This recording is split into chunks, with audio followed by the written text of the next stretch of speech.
अस्सलाम वालेकुम, मैं हूं शाहजेब खानज़ादा।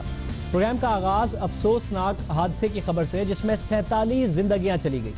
PIA का ATR तैयारा चित्राल से इस्लामाबाद आ रहा था। फ्लाइट नंबर PK 661 ATR 42 तैयारा 3:50 पर चित्राल से उड़ा। तैयारे को 4:45 पर इस्लामाबाद पहुंचना था, मगर इस्लामाबाद पहुंचने से पहले तैयारे का कंट्रोल टावर से राब्ता टूट गया। जहाज रेडार से गायब हो गया और शाम के 4:30 बजे एबटाबाद की तहसील हवेलियां के करीब पहाड़ी इलाके में गिरकर तबाह हो गया। जहाज में 42 मुसाफिर समेत सारे मुसाफिरों समेत 47 अफराद मौजूद थे और मुसाफिरों में 31 मर्द, 9 खवातीन और 2 बच्चे शामिल हैं। हादसे का शिकार होने वालों में 2 चीनी और 1 यूरोपीय शहरी थे। जहाज में सवार अफराद में मारूफ नातख्वां जुनैद जमशेद भी शामिल थे। ये अफसोसनाक वाकया हुआ। सारा दिन आपने इसकी रिपोर्ट्स देखी, साथ ही बहुत सारी कयास सराइयाँ हो रही हैं। सबके जो मामलात हैं, जो कयास सराइयाँ हैं, उनमें कितनी हकीकत है वो सब आपके सामने रखेंगे। अहम बात है कि इतने सारे लोग आज शहीद हो गए। जुनैद जमशेद इस फ्लाइट में अपनी अहलिया के साथ सफ़र कर रहे थे। तैयारे की तबाही से पहले जहाज़ के कैप्टन सालेह जंजुआ ने कंट्रोल लाइन पर इतला दी कि जहाज़ का इंजन फेल हो गया है और फिर फ़ौरन ही कैप्टन ने मेडे कॉल दी। जो आखिरी आवाज़ सुनी गई वो मेडे कॉल ही थी। मेडे कॉल का मतलब ये होता है कि परवाज़ इंतहाई ख़तरे में है, जहाज़ पर कंट्रोल ख़त्म हो गया है। और इस आवाज़ के फ़ौरन बाद उड़ गया, यानी ये बात बता चुके थे जो फ्लाइट कैप्टन थे कंट्रोल टावर को क्रैश होने से पहले कि जहाँ फ्लाइट इस वक्त ख़तरे में है और इस वक्त उनके कंट्रोल में रही है। राब्ता मुनक़ता होने के बाद जहाज़ के ज़मीन तक आने का वक्त बहुत कम था और मरने वाले 47 लोगों की ज़िंदगी का मुश्किल तरीन वक्त था। अगर इस बात को विजुलाइज भी किया जाए, सोचा भी जाए कि कितना वो मुश्किल वक्त होगा उन लोगों के लिए जिनके सामने वो जहाज़ में मौजूद थे और वो जहाज़ नीचे जा रहा था। हवाई जहाज़ का सफ़र महफूज तरीन तस्वुर किया जाता है। यही वजह है कि हवाई हादसे की तकलीफ और सदमा भी बहुत ज़्यादा होता है। उसे नेशनल ट्रेजिडी के तौर पर देखा जाता है। इस सदमे से जहाज़ के मुसाफिर भी गुजरे और अब उनके लवाहिकीन गुजर रहे हैं, बल्कि पूरा पाकिस्तान गुजर रहा है। यूँ भी किसी के भी फैमिली मेंबर, दोस्त या अजीज़ की मौत की अचानक खबर किसी क़यामत से कम नहीं होती। तबाह होने वाले तैयारे में पायलट अहमद जंजुआ के साथ ट्रेनी पायलट आले इकराम, एयर होस्टेस सदफ फारूक और आसमा आदिल भी सवार थे। डिप्टी कमिश्नर चित्राल और ASF के एहलकार, स्काई मार्शल ASI एहसान और कॉर्पोरल भी इस वाक़े में जान से चले गए। इसी जहाज़ में मौजूद थे और ASF के एहलकार नॉर्दर्न एरियाज़ और मकरान डिवीज़न की परवाज़ों के लिए मामूर होते हैं, जहाज़ में होते हैं, ताकि हाई जैकिंग की सूरत में निमट सकें। वो भी जहाज़ में मौजूद थे और उनकी भी जान चली गई। जहाज़ की तबाही की तहकीकात जारी हैं। ब्लैक बॉक्स मिल चुका है, लेकिन 47 जिंदगियाँ अब हम में नहीं हैं। साथ ही कयास सराइयाँ हो रही हैं कि इस किस्म का तैयारा होना चाहिए, फ्लाई करना चाहिए, नहीं चाहिए, क्या सामान ज़्यादा हो जाता है, कि लैंडिंग मुश्किल होती है या टेक ऑफ मुश्किल होता है। इस किस्म के इलाकों में ऐसा जहाज़ भेजना चाहिए या नहीं भेजना चाहिए, वो सारी हम फ्लाइट एक्सपर्ट से मालूम करेंगे बात। लेकिन पूरा मुल्क इस हादसे के बाद सोग में डूबा हुआ है और इन 47 ज़िंदगियों में एक नाम जुनैद जमशेद साहब का भी था, जो जाहिर है बहुत मशहूर सिंगर रहे, फिर नातख्वां रहे। ज़्यादातर लोग उससे रिलेट कर रहे हैं, उन्हें याद कर रहे हैं, उनके माजी को याद कर रहे हैं।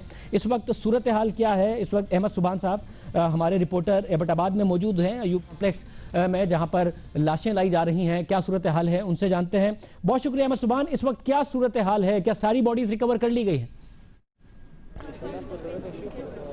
जी शाहजेब, अब तक यहाँ पर ये जो PIA का PK 661 जो कि चित्राल से इस्लामाबाद के लिए फ्लाई किया था, वो जब के करीब क्रैश हुआ तो उसकी अब तक यहाँ पर जो 47 में से तकरीबन 35 के करीब यहाँ पर जो स्पोक्स पर्सन है अयूब मेडिकल कॉम्प्लेक्स एबटाबाद की मिस अंबर, उनने कंफर्म किया है कि 35 डेड बॉडीज़ यहाँ पर अब तक लाई गई हैं, जिसमें से एक शख्स जो कि जिस तरह से 35 में से किसी एक की भी तस्दीक यहाँ पर आने के बाद तो मुमकिन ना हो पाई, लेकिन एक शख्स जो कि जब वहाँ पर रेस्क्यू किया गया तो रेस्क्यू के जो वहाँ पर वर्कर्स मौजूद हैं, जो ये क्रैशिंग साइट है वहाँ पर उसके पास से एक NIC बरामद हुआ, जिसके पास जीशान नाम का एक शख्स अब तक बताया जा रहा है। लेकिन इस जीशान की भी ना तो कोई रिहाइश का मालूम हो पाया, ना ही इसकी मजीद कोई भी किसी किस्म का कोई इसके मुतालिक कोई डॉक्यूमेंट मिला। सिर्फ और सिर्फ इसका नाम अब तक बताया गया जो कि यहाँ पर पेस्ट किया गया। बाकी यहाँ पर जो 34 लाशें लाई गई उनमें से किसी की भी अब तक यहाँ पर तस्दीक नहीं की गई। हमें बताया जा रहा है कि तकरीबन 4 के करीब लाशों को जो हवेलियाँ तहसील हेडक्वार्टर हॉस्पिटल है हरीपुर में, वहाँ पर मुंतकिल किया गया। इसी के साथ साथ यहाँ पर अब जो नादरा की इस्लामाबाद से टीम यहाँ पर आ चुकी है, जो कि यहाँ पर DNA और साथ ही साथ में जो फोरेंसिक टेस्टिंग है उसका भी यहाँ पर अमल जारी है। और यहाँ पर उनके जो यहाँ पर जो डेड बॉडीज लाई गई उनके मुख्तलिफ फेशियल एक्सप्रेशंस के थ्रू और साथ ही साथ में जो फिंगरप्रिंट्स हैं उसके ज़रिए नादरा अब कोशिश कर रही है कि इन लोगों को पहचान मुमकिन बनाई जा सके। बहुत शुक्रिया। जैसा कि बता रहे थे कि अब ये अमल क्या है, बॉडीज आ गई हैं कि उनको पहचाना जा सके। नादरा के ऑफिशियल्स वहाँ पहुँच गए हैं, फेशियल एक्सप्रेशंस, फिंगरप्रिंट्स उससे वेरीफाई की जाए कि कौन सी बॉडी किसकी है। आज हादसे का शिकार होने वाले जो ATR जदीद तैयारा है, मगर छोटा तैयारा है जो छोटे रूट्स पर इस्तेमाल होता है। और जब से ये हादसा हुआ है सोशल मीडिया पर भी तरह तरह की कयासराइयाँ हो रही हैं, खबरें आ रही हैं। इस तैयारे को आमतौर पर कराची से सक्खर, लाहौर से इस्लामाबाद, चित्राल से इस्लामाबाद, इन रूट्स पर ये ATR एयरक्राफ्ट इस्तेमाल होता है। अगर आमतौर पर कराची से इस्लामाबाद, कराची से अगर लाहौर का सफ़र हो उसमें नहीं इस्तेमाल होता, इस्लामाबाद से लाहौर का सफ़र हो तो ये ATR तैयार इस्तेमाल होता है, जो आप इस वक्त अपनी स्क्रीन पर देख रहे हैं। ATR दो किस्म के होते हैं, एक ATR 72 जिसमें 70 मुसाफिरों की गुंजाइश होती है, जबकि ATR 42 में अमले समेत 48 मुसाफिरों की गुंजाइश होती है। आज हादसे का शिकार होने वाला ATR 42 था। PIA ने अभी हाल ही में अपने फ्लीट में 5 ATR 72 शामिल किए, जिसके बाद PIA में ATR की तादाद 9 हो गई है। यानी ATR 42 की तादाद अब 4 है और जबकि ATR 72 की तादाद 5 है। ATR को फ़ज़ाई सफ़र के लिए महफूज समझा जाता है, जो कयास सराइयाँ हो रही हैं उसके बरखिलाफ ये एक महफूज जहाज़ समझा जाता है, मगर ये एयरक्राफ्ट भी हादसों का शिकार होता रहा है। 2012 में इस्लामाबाद से लाहौर आते हुए ATR 42 हादसे का शिकार हुआ। लैंडिंग के दौरान तैयारा रनवे से फिसलकर हादसे का शिकार हुआ और हादसे में 3 मुसाफिर जख्मी हुए। दुनिया भर में महफूज समझे जाने वाले ATR के बारे में कहा जाता है कि ये पाकिस्तान के हालात से मुताबिकत नहीं रखता। ये बातें की जा रही हैं, हम आपके सामने रखेंगे कि क्या ये हकीकत है या नहीं है। पाकिस्तान के मौसमी हालात के लिए ठीक नहीं, ये बात की जा रही है, जबकि सारी दुनिया में ATRs कामयाबी से इस्तेमाल किए जाते हैं। इस हवाले से मज़ीद बात करेंगे और ये जो इन्वेस्टिगेशन है इसमें कितना वक्त लगना चाहिए, क्या पॉसिबिलिटी हो सकती है, आमतौर पर हिस्ट्री को देखते हुए इस किस्म के वाक़यात की बुनियादी वजह क्या होती है। एविएशन के माहिर हमारे साथ नसीम अहमद साहब मौजूद हैं, जो इन्वेस्टिगेशन के भी माहिर हैं, प्रेसिडेंट है society of air safety investigators Pakistan. वो पहले वाक़यात की इन्वेस्टिगेशन में भी इन्वॉल्व रहे हैं जो एयर क्रैशेस हुए, उनसे इस हवाले से पूछते हैं। सबसे पहले नसीम अहमद साहब ये बताइएगा, प्रिया, अफसोसनाक वाक़या मगर ATR के बारे में बहुत सारी कयासराइयाँ हो रही हैं, क्या ये एक महफूज जहाज़ है? पाकिस्तान की इन्वायरमेंट को देखते हुए, माहौल को देखते हुए आप समझते हैं एक बिल्कुल सेफ जहाज़ है? नहीं जनाब, बिल्कुल आपने वजह फरमाया, सेफ जहाज़ है और दुनिया भर में उड़ाया जाता है और बना ही इस मकसद के लिए कि शॉर्ट रूट्स पे इस्तेमाल किया जाए। और ये जब पाकिस्तान में इंडक्ट हुआ था फोकर से ग्राउंड करने के बाद से, तो ज़ाहिर है नए जहाज़ होते हैं, कुछ ना कुछ तो टीथिंग प्रॉब्लम्स होती हैं, but state of the art technology और सारे मॉडर्न इक्विपमेंट इसमें मौजूद है। एक और सवाल ये कि जो पाकिस्तान के अपर एरियाज़ हैं उनमें उनके इन्वायरमेंट को देखते हुए और जिस किस्म का वहाँ पर टेरेन है उसको देखते हुए ये इस्तेमाल नहीं होना चाहिए। आपको लगता है कोई इन्वायरमेंटल प्रॉब्लम्स आएंगे चित्राल साइड पर उधर उधर, या वहाँ भी बिल्कुल सेफ है इस जहाज़ को इस्तेमाल किया जा सकता है? नहीं, ऐसे कोई एनवायरमेंटल प्रॉब्लम नहीं है। ज़ाहिर है पहाड़ी इलाकों में, इस कस्म के इलाकों में जहाँ पर कि आपकी लैंडिंग वगैरह ज़रा मुश्किल होती हैं, तो ज़्यादा ट्रेनिंग की ज़रूरत होती है, ज़्यादा महारत की ज़रूरत होती है और ज़्यादा प्रिकॉशंस की ज़रूरत होती है। लेकिन जहाज़ हर लिहाज से मौजू है हर जगह उड़ने के लिए। सब एक और बात की जा रही है और वो ज़ाहिर नज़र आ रहा है कि इंजन फेलियर के हवाले से ये बात अब तक सामने आई है कि इंजन फेल हो गया था। आपने इस वाक़यात इन्वेस्टिगेट किए हैं, तहकीकात की हैं, आमतौर पर क्या वजूहात होती हैं इस किस्म के एयर क्रैशेस की? देखें, इस किस्म के अगर हम इस पर्टिकुलर एयरक्राफ्ट के हादसे की तरफ जाएं तो इसमें ज़ाहिर है कि इंजन में प्रॉब्लम हमें पता चल चुकी है और ये पता चल चुका है कि इंजन स्विच ऑफ हो चुका था। तो पायलट्स जो दोनों थे और तीसरा जो अमले में शामिल था, वो अपनी पूरी एमरजेंसी ड्रिल्स की बुनियाद पे पूरी उन्होंने अपनी कोशिश की होगी। और इस कोशिश में बाज़ दफ़ा ऐसा होता है कि वो ट्रेन से अपना डिस्टेंस या बाज़ और चीज़ों को हो सकता है, मुमकिन है माजी के इन्वेस्टिगेशन से बताती हैं कि कोई एक पहलू उनसे हो सकता है न हो गया हो, लेकिन इस वक्त हतमी तौर पर नहीं कहा जा सकता। और मगर माजी की इन्वेस्टिगेशन क्या ये भी बताती हैं कि आमतौर पर दो में से अगर एक इंजन फेल हो तो जो पायलट्स हैं उनका फोकस जो नाकाम इंजन है जो फेल हो गया उस पर इतना ज़्यादा हो जाता है कि वो एयरक्राफ्ट को एक इंजन पर संभालने की बजाय उसे रिवाइव करने में लग जाते हैं। क्या इस किस्म का भी होता है कि फोकस नहीं रह पाता कि जी एक इंजन है और इससे जहाज़ को उतारा जाए? जी हाँ, अगर हम माजी में जाएं तो फोकर में एग्जैक्टली मुल्तान में यही हुआ था कि जब एक इंजन ख़राब हो गया था तो जो क्रू था हमारा, जो हमने इन्वेस्टिगेशन में डिटरमिन किया था, वो उस इंजन को बचाने में इतने मसरूफ़ थे कि वो अपने फ़्लाइट बरकरार नहीं रख सके और जहाज़ दरख्तों से टकरा गया। तो इस किस्म के वाक़यात दुनिया भर में हुए हैं। एमरजेंसी में पायलट्स का सबसे पहला चैलेंज यही होता है कि सबसे पहले जहाज़ और मुसाफिर को सेव करें, और जिन जहाज़ों पे भी दो इंजन्स हैं, एक इंजन पे वो जहाज़ बखूबी उड़ सकता है और महफूज परवाज़ करता हुआ लैंड कर सकता है। मतलब मुझे साथ में जो आपका तहकीकात का एक्सपीरियंस है उस पर बताइएगा कि लैंडिंग करते हुए मसला है या टेक ऑफ करते हुए मसला होता है, जो मुख्तलिफ डायनामिक्स होते हैं कि फ़्लाइट लैंड करने से थोड़ी देर पहले, और ATR जैसा महफूज तैयारा अगर क्रैश कर गया है, थोड़ी सी देर में उसको लैंड कर जाना था। ये भी कहा जा रहा है कि उसको बता भी दिया गया था कि रनवे क्लियर है, मगर वो मुसलसल ये कहते रहे कि इंजन फेल हो गए हैं। 15 मिनट पहले क्रैश हो गया। अचानक क्रैश होने की लैंडिंग के वक्त क्या वजह हो सकती है? जी हाँ, देखें, टेक ऑफ के मुकाबले में लैंडिंग ज़्यादा क्रूशल फेज़ है। लैंडिंग ज़्यादा डिमांडिंग है, और ख़ास तौर पे ऐसे जहाँ पर कि आप पहाड़ियों से उतर के आ रहे हों और कोई और भी एनवायरनमेंट्स के प्रॉब्लम शामिल हो जाए तो वहाँ लैंडिंग एक चैलेंज है। और वहाँ पर अगर कोई प्रॉब्लम आए तो सबसे पहले सेफ़ हाइट लेनी चाहिए ताकि फिर वो सेफली लैंड कर सकें। मतलब साथ में ज़ाहिर पूरे पाकिस्तानियों का, मगर ख़ास तौर से फैमिलीज़ का हक है कि उन्हें तहकीकात के ज़रिए पता चले कि ये हुआ क्या था। पाकिस्तान में माजी में कुछ मिसालें हैं कि टाइम बड़ा लग गया। रफली इंटरनेशनल स्टैंडर्ड्स को देखते हुए कितने वक्त में इस पूरे वाक़े की, इस अफसोसनाक वाक़े की तहकीकात हो जानी चाहिए और नताइज पता चलने चाहिए? देखें, इंटरनेशनल स्टैंडर्ड्स के मुताबिक तो उनको 3-4 महीने में एक इंटरिम रिपोर्ट देनी चाहिए और 1 साल के अंदर अंदर इन्वेस्टिगेशन मंजर आम पर आनी चाहिए। और अगर 1 साल में मंजर आम पर नहीं आती तो इससे जो विक्टिम्स की फैमिलीज़ हैं, जो कि वारसान हैं, उनके काफ़ी मसाइल होते हैं। इस चीज़ को भी आपके थ्रू तमाम फैमिलीज़ को मैं कन्वे करना चाहूँगा कि इन्वेस्टिगेशन रिपोर्ट को जितनी जल्दी कंप्लीट करवाने के लिए वो हुकूमत पाकिस्तान पे अपना असर रसूख इस्तेमाल करें, उनके लिए बेहतर है। बहुत शुक्रिया नसीम अहमद साहब, हमारे साथ मौजूद थे और इस हवाले से बात कर रहे थे। जुनैद जमशेद एक अहद, एक नाम, दुनिया में पाकिस्तान की पहचान थे। उनके हवाले से तफसीली हम बात करेंगे। उनके साथ किस किस ने परफॉर्म किया, क्या क्या सीखा। इतने ज़बरदस्त पाकिस्तान के गुलकार थे, एक पूरा अहद थे। उन सब लोगों से बात करेंगे जो उनके साथ परफॉर्म करते रहे, सज्जाद अली हों, फ़ख्र आलम हों या फिर शहजाद रॉय हों, और उसके बाद उनकी ज़िंदगी बदली, वो तबलीग की तरफ आए। तो वो लोग शाहिद आफरीदी हों या दूसरे लोग जिन्होंने तबलीग में उनके साथ टाइम गुजारा, उन्होंने कैसा पाया, उन सब से बात करेंगे। दिल नहीं चाह रहा कहने को, लेकिन यही हकीकत है कि जुनैद जमशेद अब हम में नहीं रहे। जुनैद जमशेद मुल्क के मशहूर नातख़्वां, मुतहर्रिक मुबल्लिग इस्लाम और कामयाब बिजनेसमैन बनने से पहले पाकिस्तानी पॉप मौसीकी का रोशन सितारा था। ऐसा सितारा कि जिसकी चमक घर घर पहुंची, मुल्क के कोने कोने में पहुंची। जुनैद जमशेद का नाम अपनी आवाज़ के साथ 80 की दिहाई में उभरा और देखते ही देखते ऐसा छाया कि फिर 2 दिहाई से ज़ायद इसने पाकिस्तान ही नहीं, दुनिया भर में पाकिस्तानियों और मौसीकी के चाहने वालों के दिलों पर 15 साल मुसलसल राज किया। आपने सुना होगा, लोग कहते हैं कि फलां शख्स की वजह से लोग क्रिकेट की तरफ आए क्योंकि उसको खेलता देखकर लोगों में शौक पैदा हुआ कि हम क्रिकेट खेलें।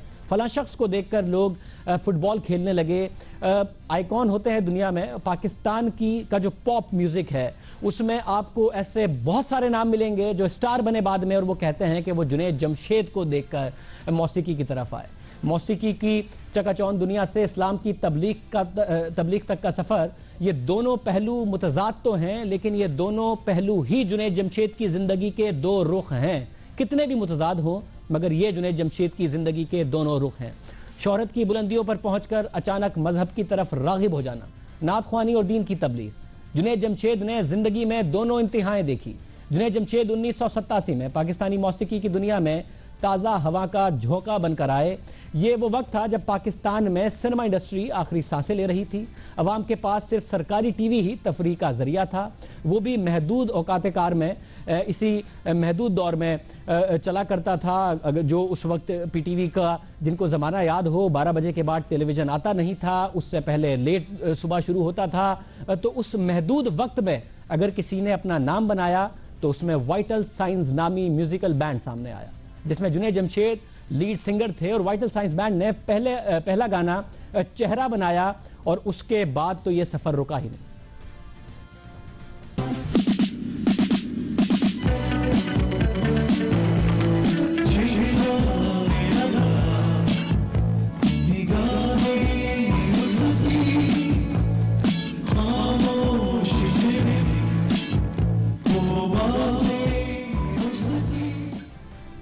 इसके बाद वाइटल साइंस ने शुएब मंसूर के साथ मिलकर एक मिली नगमा बनाया। 14 अगस्त 1987 को वाइटल साइंस ये मिली नगमा दिल दिल पाकिस्तान पीटीवी पर नशर किया गया वाइटल साइंस की तरफ से बनाने के बाद, और रातों रात ये गाना कराची से खैबर तक मशहूर हो गया। कौमी दिन हो या कौमी त्यौहार, दिल दिल पाकिस्तान शादियों तक में बजता रहा।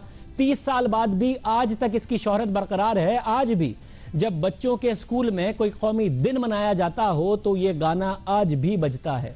आज भी इस गाने को सुनकर आपका कौमी जज्बा उभरता है। इस गाने को सुनकर एक मस्बत एहसास होता है। इस गाने को सुनकर जुनैद जमशेद याद आते हैं, वाइटल साइंस याद आता है, पाकिस्तान के लिए जज्बा उभरता है।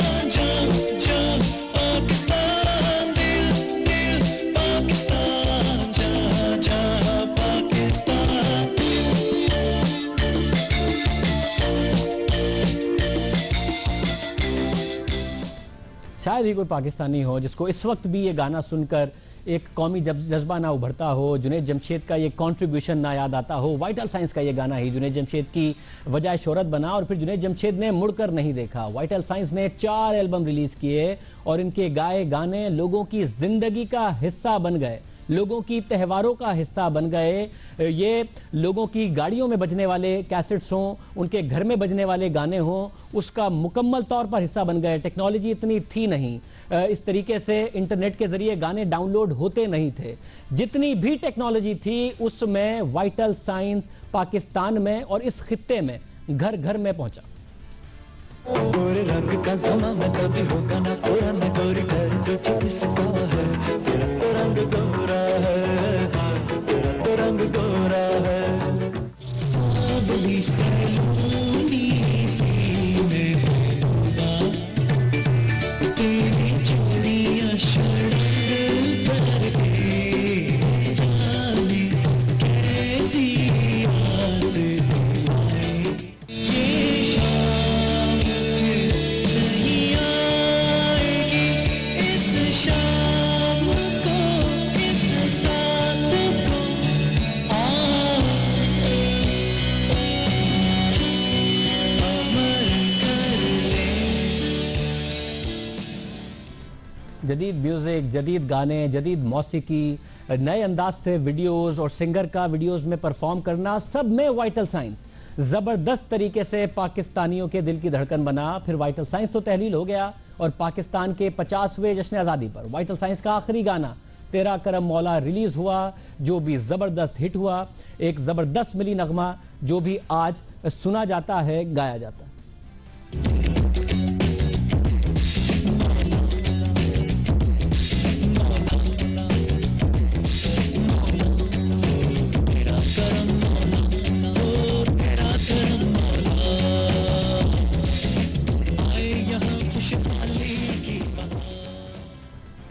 वाइटल साइंस तो तहलील हो गया, लेकिन इसके बाद भी जुनैद जमशेद ने सोलो करियर जारी रखा। जुनैद जमशेद ने 3 सोलो एल्बम्स जारी किए और ये वो वक्त था जब म्यूजिक का अचानक अंदाज बदल रहा था। नए गाने वाले आ रहे थे, नए अंदाज अपनाए जा रहे थे। इसके बावजूद जुनैद जमशेद सोलो गाने गा रहे थे, सोलो एल्बम ला रहे थे और भरपूर अंदाज में हिट हो रहे थे और वो ज़बरदस्त तरीके से अपना जो आखिरी सोलो एल्बम था उनका वो भी हिट हुआ। और फिर 2004 आया और जुनैद जमशेद जो क्लीन शेव जीन्स और टी शर्ट पहने गाने गाते दुनिया को नज़र आते थे, ज़बरदस्त स्टाइल आइकॉन थे, लोग उनको फॉलो करते थे, गाने वाले उन्हें फॉलो करते थे। वही जुनैद जमशेद का एक नया और बदला हुआ रूप दुनिया ने देखा। अब वो लंबी दाढ़ी के साथ नातिया कलाम और हमदो सना पढ़ते नजर आने लगे। 2005 में जुनैद जमशेद का पहला नातों और हमदिया कलाम पर मुश्तमिल एल्बम जलवा जाना रिलीज़ हुआ और उसके बाद मज़ीद एल्बम और कलाम सामने आए। पहला एल्बम जलवा जाना भी बहुत हिट हुआ और जो बाकी एल्बम और कलाम आते रहे वो भी मुसलसल कामयाब होते रहे। मौलाया सल्ली वसल्लिम दाइमन अबदन अला हबीबिका खैरी खल्क़ि कुल्लिहिम मौलाया सल्ली वसल्लिम दाइमन अबदन अला हबीबिका खैरी खल्क़ि कुल्लिहिम। कल तक गाने गाने मौसीकी तरतीब देने वाला जुनैद जमशेद आहिस्ता आहिस्ता तबलीग के काम में मशगूल हो गया। इस दौरान जुनैद जमशेद मारूफ मजहबी स्कॉलर मौलाना तारिक जमील से करीब हुए। मौसीकी की दुनिया में शोहरत जुनैद जमशेद का मुकद्दर बनी तो तबलीग और हमदो सना में भी उनकी भरपूर शोहरत नसीब हुई उनको और बहुत ज़्यादा पजीराई मिली। उनका जो तबलीग थी वो तबलीग के लिए कोशिशें करते रहे, जगह जगह जाते रहे, भरपूर पजीराई मिली, लोगों ने भरपूर तरीके से सराहा। इसी दौरान जुनैद जमशेद ने कारोबार के मैदान में भी कदम रखा और कपड़ों का कारोबार शुरू किया और यहाँ भी किस्मत उन पर मेहरबान रही। मजहब की जानिब मुकम्मल तौर पर राग़िब होने के बाद जुनैद जमशेद ने गाना गाना छोड़ दिया था, लेकिन 2014 में आर्मी पब्लिक स्कूल पर हमले के बाद उन्होंने कौमी यकजहती के लिए एक गाना रिकॉर्ड कराया। 13 साल के वक्फे के बाद जुनैद जमशेद ने गाना क्यों गाया, इसके पीछे वजूहात क्या थी? जुनैद जमशेद के मुताबिक सानह APS आर्मी पब्लिक स्कूल और उसके कुछ अरसे बाद चंद अफराद की जानिब से खुद पर जुनैद जमशेद पर तौहीन मजहब के इल्ज़ामात के सबब उनका दिल टूटा हुआ था। तो उन्होंने ऐसे मुश्किल वक्त में शुएब मंसूर के साथ मिलकर कौमी जज्बा जिंदा करने के लिए कुछ करना चाहा, जिसके नतीजे में मिली नगमा दिलदार चांद सितारा बना और वो सारे पाकिस्तानियों ने देखा।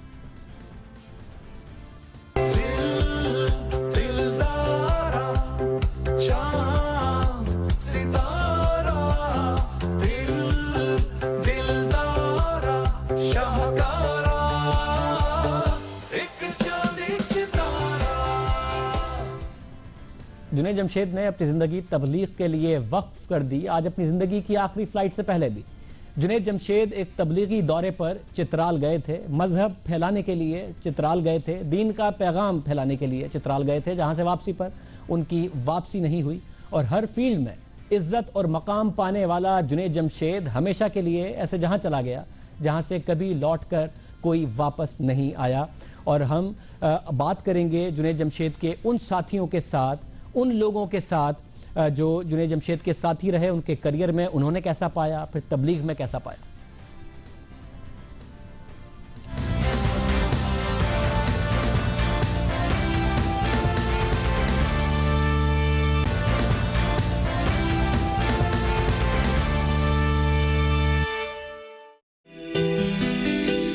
मर भी जाऊं तो मत रोना, बीती हुई बातों को, जागी हुई रातों को याद करना और जी लेना।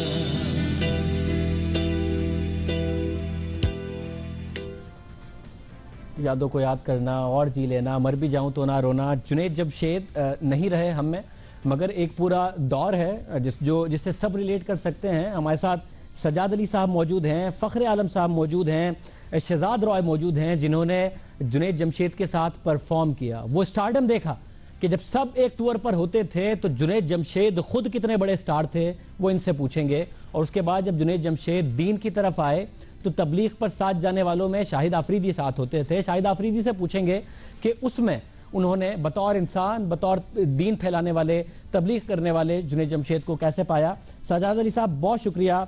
बहुत ही अफसोस का दिन है, जाहिर है आप लोगों का जो साथ रहा है वो और ज़्यादा आपके लिए एक बड़ा अफसोस का दिन है। सबसे पहले बताइएगा, एक आप लोग उस वक्त म्यूजिक करते थे, बतौर म्यूजिकल स्टार साथ परफॉर्म करते थे, ऑडियंस का प्यार आपने देखा है। जुनैद जमशेद स्टेज पर हों, आप सब लोग उस जमाने में 80-90 की दिहाई में वाहिद इंटरटेनमेंट और बहुत बड़े आप लोग स्टार्स थे, कैसा पाया आपने? कितने बड़े स्टार थे जुनैद जमशेद आपकी नजर में? जाहिर है यार, उस सारी दुनिया को पता है जुनैद की जो कंट्रीब्यूशन हमारे साथ रही है, इंडस्ट्री के लिए रही है, और फिर उसके बाद उनका सारा ह्यूमैनिटेरियन वर्क, फिर दीन की खिदमत, सब अच्छी तरह जानते हैं। और जब हम लोग साथ काम करते थे, टूर करते थे, तो कभी भी हमें फील नहीं हुआ कि कोई राइवलरी फील नहीं हुई। हमेशा इतना प्यार, मोहब्बत, इतना एक दूसरे के साथ कोऑपरेट करके चलना। मैं तो अभी शौक में ही हूँ, कुछ समझ में नहीं आ रही कि इस चीज को किस तरह से रिएक्ट करे इंसान। एक हमारा बहुत ही सबके दिलों में बसने वाली शख्सियत है। परवरदिगार उनको और उस हादसे में जितने भी लोग जहाँ भाग हुए सबको परवरदिगार जन्नत में जगह अता फरमाए। एक सबसे बड़ी बात ये थी कि कभी हम लोगों में राइवलरी नहीं थी कोई। सब ये बड़ी अहम बात है कि इतना बड़ा स्टारडम हो और कोई राइवलरी ना हो। आप क्लासिकल साइड पर भी एक ज़बरदस्त गुलूकार हैं, जुनैद जमशेद पॉप साइड पर एक बहुत ही ज़्यादा हिट हुए थे। कोई आपस में कोई फीडबैक देना हो, कोई बात करनी हो, उसके लिए रिसेप्टिव थे या वो आप उनको बात करें, इस किस्म का रिलेशन कैसा था? बड़े बड़े टूर्स हुआ करते थे उस जमाने में। बड़ा प्यार करते थे, मेरा बड़ा रिगार्ड करते थे।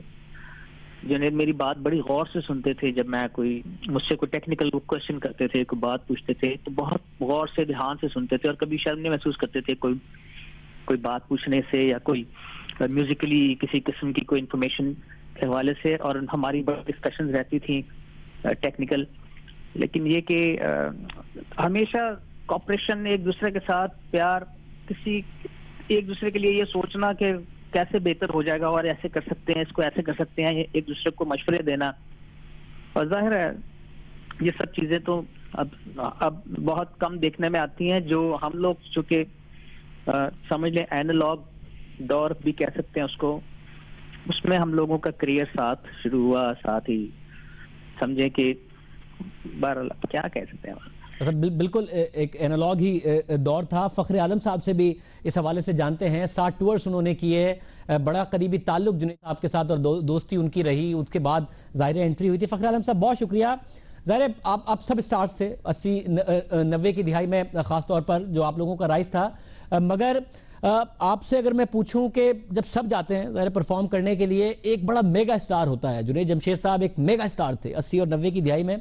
जब वो परफॉर्म करने के लिए आते थे, कितने बड़े सिंगिंग स्टार के तौर पर क्या उनको रिसेप्शन मिलता था? किस तरह देखते हैं आप बतौर एक बहुत बड़े म्यूजिशियन के जुनैद जमशेद को? शाहजेब, बिलाशुबा Junaid Jamshed was an icon मौसीकी के हवाले से। और जो आप कह रहे हैं कि फैन फॉलोइंग, उनकी फॉलोइंग मतलब फिनोमिनल होती थी। जब जुनैद जमशेद वॉक ऑन करता था स्टेज के ऊपर, तो जो रिस्पांस उसको मिलती थी वो फिनोमिनल होती थी। मतलब truly I would walk on to a stage and that was the kind of icon that he was. मतलब मुझे साथ बताइएगा, उस वक्त अचानक ज़ाहिर एक बहुत बड़ी, फिर बहुत सारे सिंगर्स उस वक्त आए। आप इस सब में जो पाकिस्तान की पॉप इंडस्ट्री ने राइज किया, टेक्नोलॉजी को इस वक्त थी नहीं, एनालॉग का ज़माना था, मूवी इंडस्ट्री नीचे जा रही थी, ड्रामे पाकिस्तान के अच्छे होते थे, उसमें अचानक पॉप इंडस्ट्री ने राइज किया और बहुत आगे निकल गई। कितना बड़ा आप समझते हैं कि कंट्रीब्यूशन है पॉप इंडस्ट्री को आगे ले जाने में वाइटल साइंस का, जुनैद जमशेद का? आई थिंक पाकिस्तान की पॉप इंडस्ट्री के लिए डिफाइनिंग मोमेंट था वाइटल साइंस। एक क्वांटम लीप था हमारे माजी के पॉप स्टार्स, नाज़िया हसन वगैरह से लेके, आलमगीर से लेके, शकील से लेके, एक बहुत बड़ा क्वांटम लीप था जब वाइटल साइंस आया। और ये मेरा अपना पर्सनल नहीं, बल्कि मेरा ख्याल है हर पाकिस्तानी आप जो है वो इस बात से एग्री करेगा कि आज 50 साल बाद भी अगर शाहजेब कहीं पे दिल दिल पाकिस्तान बजेगा, तो हमारे ज़हन में सिर्फ और सिर्फ जुनैद जमशेद की तस्वीर आएगी। बिल्कुल आप दुरुस्त कह रहे हैं। साथ में ये बताइएगा कि ज़ाहिर है एक ट्रांसफॉर्मेशन हुई जुनैद जमशेद की, और आप बता रहे थे कि आप तो रहते भी, आपका घर उनके घर के सामने है, बिल्कुल आमने सामने रहते हैं। इस ट्रांसफॉर्मेशन के बाद अगर कभी बातचीत हुई, मुलाकात हुई, आपकी दोस्ती थी, कैसा पाया जुनैद जमशेद को? शायद जब मेरी बड़ी तफसील जो लास्ट बात हुई थी जुनैद से, वो हम लोग एमिरेट्स की फ्लाइट पे थे, साथ बैठे हुए थे, और मैं बड़ा तंग करता था जुनैद को, ऑब्वियसली, चूंकि मैंने उनकी ट्रांजिशन देखी हुई थी, मैंने उसको ट्रांसफॉर्म होते हुए देखा था एज अ पर्सन, एक इंसान के तौर पे। तो मैं उसको बंद कर, मौलवी मौलवी कहता था, मैं तो मौलाना यार आज आ जाओ यार मौलवी, मुझे लेक्चर मत देना, मतलब इस तरह का मेरा उनका मजाक था ऑफकोर्स। तो बड़ी हमारी लंबी गुफ्तगू हुई, तो वो मुझे यही कह रहा था कि यार तुझे देख अल्लाह ने इतना नवाजा हुआ है, तुझे इतनी कुछ सलाहियत दी हुई है लोगों से कम्युनिकेट करने की, उसको तू अल्लाह की राह पे क्यों नहीं वो करता। मैंने कहा यार मेरा वक्त आएगा, मेरी कॉलिंग आएगी तो मैं भी आऊंगा यकीनी तौर पे। तो वो था, पर मैं उनको बहुत तंग करता था, और अक्सर एक दो दफा यूं भी हुआ कि वो अपने टैर, चूंकि हम आमने सामने रहते हैं कराची में एक दूसरे के, तो वो बैल्कनी पे अपनी पे होता था, मैं अपनी पे होता था, तो आवाज उनका इसका एक टिपिकल वे था कम्युनिकेट करने का। वो कहता था कि ओए क्या है तुम्हारा, क्या कर आओ, और वो आने का मतलब ये होता था कि आओ तो आओ, फिर नमाज कायम करें, मैं तुम्हें चाय भी पिलाऊंगा। So that was the person that he was. Pakistan की तारीख में बहुत बड़ा सफर है जो कि याद रहेगा सबको शाहजेब, कि एक इंसान from being a pop icon to being a religious scholar, what great transition, what graceful transition. ठीक है, गलतियां यकीनी तौर पर होती हैं, सबसे होती हैं, उससे भी हुई थी, और वो उनको एक्नॉलेज भी करता था और फिर करेक्ट भी करता था। But a great loss to Pakistan. बिल्कुल बहुत बड़ा एक नुकसान है, और बिल्कुल हम सब खता के पुतले हैं, मगर एक ग्रेसफुल ट्रांजिशन कह रहे थे फ़ख्र आलम के, from a musician to religious scholar. Shahzad Roy साहब भी हमारे साथ मौजूद है। शहजाद रॉय साहब बहुत शुक्रिया। आपने जब करियर शुरू किया तो वो पीक था जुनैद जमशेद साहब का, मगर उस वक्त ज़ाहिर है लंबे लंबे टूर्स हुआ करते थे, आप उनके साथ जाना शुरू हुए। क्या आपके अपने करियर में भी और दूसरे बहुत सारे म्यूजिशियंस के करियर में आप समझते हैं कि एक फैक्टर था कि कितना बड़ा स्टार है वाइटल साइंस, कितना बड़ा ग्रुप है, तो हमने भी सिंगर बनना है? वो जो एक शख्सियत होती है जो किसी को अपने बहुत बड़े मेजर करियर डिसीजन के लिए, अपने एम्बिशन के लिए, अपने मिशन के लिए ड्राइव करती है, आप समझते हैं कि एक बहुत बड़ा फैक्टर था कि इन जैसा सिंगर बनना है?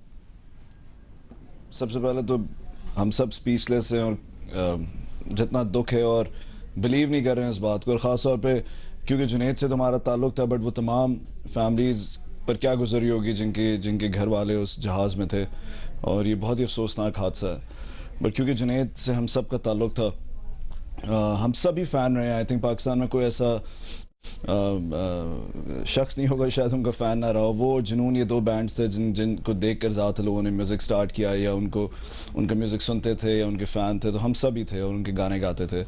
मेरी जब म्यूज़िक स्टार्ट किया मैंने 95-96 में, तो वहाँ पर मेरी एक आध दफ़ा मुलाकात हुई थी उनसे। फिर जब हमने टूर किया साथ, बिकॉज़ एक महीना जब आप टूर करते हैं तो दिन रात आप साथ होते हैं, तो टूर्स पे काफ़ी दफ़ा इस तरह हम बहुत साथ टाइम गुजरता है, बल्कि एट टाइम्स आपका फैमिली से ज़्यादा टाइम गुजरता है, बिकॉज़ दिन रात आप साथ होते हैं। तो उसके अंदर मुझे बहुत रीज़नेबल लगते थे जुनैद भाई, और बहुत सही मशवरा देते थे हमेशा।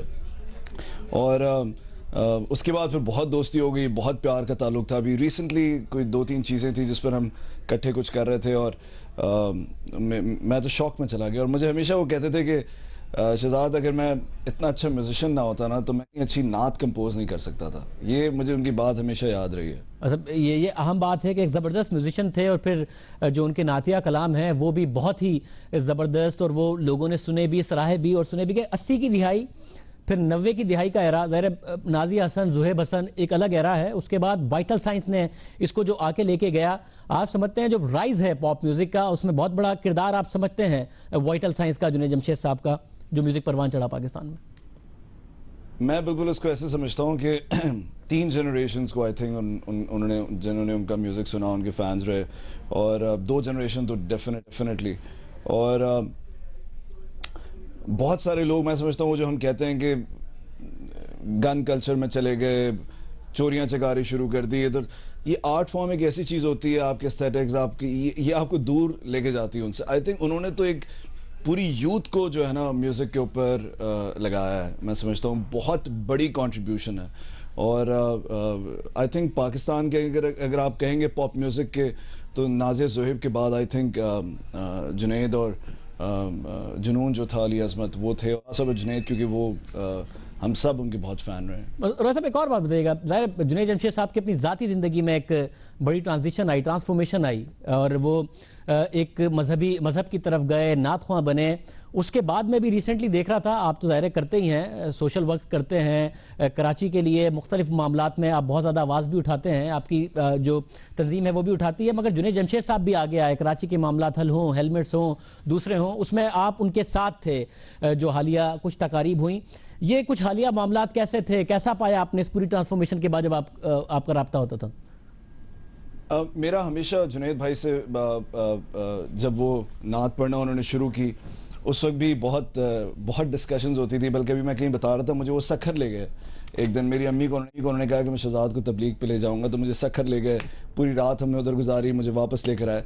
फिर एक दिन मैं उनको अपने गवर्नमेंट स्कूल्स लेके गया, जो हमारा फातिमा जिना, और मैं उनसे कहता था कि मैं इधर टाइम लगा रहा हूँ, बिकॉज मुझे ज़्यादा सेंस ऑफ अचीवमेंट होती है, बिकॉज आप तो अल्लाह के काम पर इतना टाइम लगा रहे हैं, मैं समझता हूँ ये भी बहुत बड़ा अल्लाह का काम है। तो वो इस पर हम डिबेट करते थे, और वो बहुत रीजनेबल आदमी थे और कभी भी जज नहीं करते थे, और मुझे कहते थे शहजाद जो तू कर रहा है इससे बहुत बड़ी सेंस ऑफ अचीवमेंट तुझे भी हो रही है और मुझे भी हो रही है कि इतने, और जो मैं कर रहा हूँ। तो आई थिंक उस पर एक थॉट प्रोवोकिंग डिबेट होती थी हमारी, और ये हमेशा चलती रहती थी, इससे ताल्लुक और बढ़ रहा था हमारा। और रिसेंटली जब वो हेलमेट और इनका कह रहे थे तो हम साथ ही थे उसके अंदर। उनकी एक बात जो यहाँ पर शायद बहुत सारे लोगों को नहीं पता होगी, वो ये कि उनके फादर का जहाज़ से ताल्लुक़ था, जुनैद ख़ुद एयरफोर्स से ताल्लुक़ था, और उनका एक गाना था, इन हवाओं में रहना है ज़िंदगी। अगर आपको मौका लगे तो प्लीज़ वो अगर आप बजा सकें, आई थिंक। और यहीं उनका इस दुनिया से जहाज़ पर से ही जाना, ये बहुत ट्रेजिक है। थी इस ट्रांसफॉर्मेशन के बाद भी वो तबलीग पर भी ले गए थे, मगर जज नहीं करते थे, फैसला नहीं सादिर कर देते थे किसी शख्सियत के बारे में अगर वो उनके ख्यालात से उतनी मुताबिकत ना रखता हो, या फिर वही बात ना समझता हो जिस तरीके से वो समझते हों, चाहे वो किसी भी टर्म्स में हो। शाहिद खान आफरीदी, उन्होंने उनके साथ तबलीग की। शाहिद आफरीदी से पूछते हैं कि जब वो तबलीगी दौरों पर गए और हज साथ किया, तो कैसा पाया जुनैद जमशेद को। शाहिद खान आफरीदी साहब बहुत शुक्रिया। जुनैद जमशेद साहब के साथ आप गए, तबलीगी दौरों पर भी गए, हज भी किया, कैसा आपका तजर्बा रहा इस ट्रांसफॉर्मेशन के बाद? ज़ाहिर है पहले आपका शायद ताल्लुक ना हो, मगर उसके कैसा पाया आपने जुनैद जमशेद साहब को? शाहज़ेब, पहले तो मैं दुआ करूंगा कि अल्लाह ताला उन सब की मग़फ़िरत करे, अल्लाह ताला उन सबको दर्जात बुलंद करे। जो वाक़या हुआ है बहुत ही अफसोसनाक है। और जहाँ तक जुनैद का ताल्लुक है, जुनैद भाई से मैं काफ़ी हद तक बड़ा क्लोज रहा, बहुत करीब से हमने एक दूसरे को जाना पहचाना, कहीं ना कहीं किसी न किसी मौके पर हमारी मुलाकात हो ही जाती थी। एक दफ़ा तो मेरे ख्याल में हम साथ थे मक्का में उम्रे पे, हज पे साथ थे हम। वो सफ़र बड़ा खूबसूरत और बड़ा ज़बरदस्त। जुनैद भाई के बारे में मेरे ख्याल में यार मैं शायद ये कहना चाहूँगा कि आई थिंक कि मैंने बहुत लोगों से मिला हूँ, हर किस्म के कैरेक्टर वाले लोगों से मिला हूँ, लेकिन जितना खूबसूरत कैरेक्टर इस बंदे का मैंने देखा, जितना अच्छा खूबसूरत इखलाक इस बंदे का था, मुझे ऐसे लोग जिंदगी में बहुत कम मिले हैं। तो आई थिंक एक एग्जाम्पल सी थी कि किसी को अगर अल्लाह ने इतना नाम, इतनी इज्जत दी हो, और वो किस तरह लोगों से मिलना जुलना, उसका तरीका, आई थिंक वो दैट वाज अमेजिंग। और मेरा एक्सपीरियंस बहुत ज़बरदस्त रहा है उनके साथ इस हवाले से। और सब जब उनके साबका जो दोस्त हैं, जो म्यूज़िक इंडस्ट्री से वाबस्ता अभी भी हैं, वो भी बताते हैं कि उनकी पूरी कोशिश होती थी कि जी नमाज की तरफ, सीधे रास्ते की तरफ, अच्छी बातें लोगों को बताना, वो उनकी भरपूर कोशिश होती थी। किसी से मिलके जितना भी टाइम वो उसके साथ स्पेंड करते थे। जब आपने तबलीग उनके साथ की तो आपने कैसा पाया कि पूरी कोशिश होती थी अल्लाह के रास्ते पर, और जो दीन की बात है वो उन्हें बताएं लोगों को?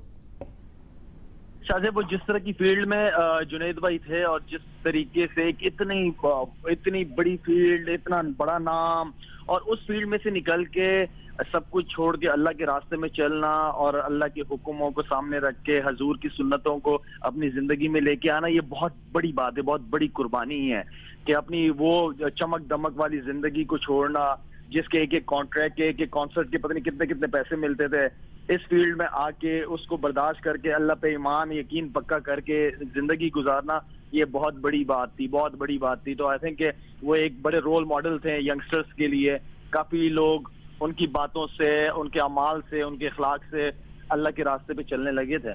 तो अभी साहब साथ में बताइए, जब तबलीग आप साथ करते थे, जाहिर है आप एक बहुत बड़े स्टार हैं, लोग आपसे बहुत प्यार करते हैं। जुनैद जमशेद साहब स्टार थे, बहुत ज़्यादा लोग उनसे प्यार करते थे। वैसे तो अल्लाह और उसके आखिरी नबी के कलाम में, बात में, उनकी जो भी बयान है उसमें अपनी एक ताकत है, अपनी एक तासीर है जो हर एक पर असर करती है। मगर उसमें जब ये फैक्टर था कि आप जैसे लोग, जिनसे लोग पहले ही प्यार करते थे, मशहूर लोग, जब आप और जुनैद जमशेद साहब जब ये तबलीग करते थे तो क्या लोग बहुत ज़्यादा माइल होते थे, बहुत ज़्यादा गौर से सुनते थे और दीन की तरफ आते थे?